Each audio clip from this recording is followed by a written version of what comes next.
هي ابن عمك شاهين، اخذت العين حوله وحواليه، خلص كل علامه، وانت طول النهار انت وياه تعلم منه. عم حاول اتعلم منه الجحشنه بس ما عم يطلع بايدي.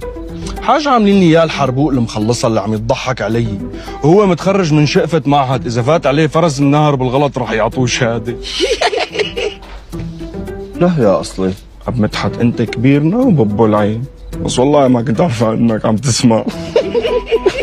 فداك روحي. ها شرف حفيدك مصون.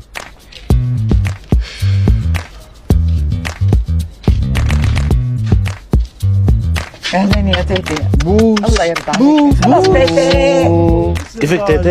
اهلا تيتي. كيفكم يا شباب؟ اهلين بالشاب الحلو.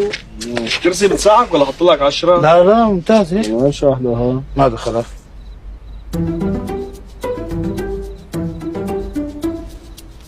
شفتك مفواز، شفتك. خلص هلا بنعمل حالنا ما لنا شايفين، وبعت لك اياه لحفيدك المصونع اللي فيه قد ما بدك.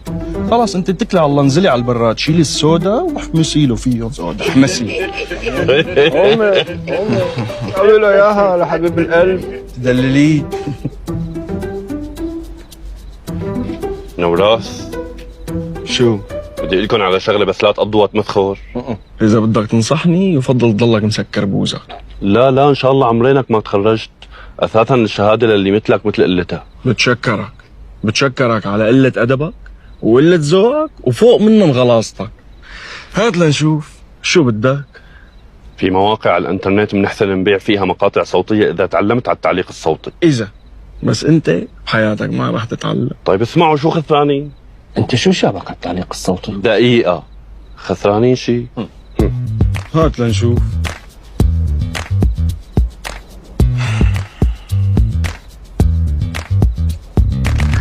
يعرف الاحتباس الحراري بأنه ارتفاع درجة حرارة الأرض بشكل عام على المدى الطويل بسبب ارتفاع غاز ثاني أكسيد الكربون وغاز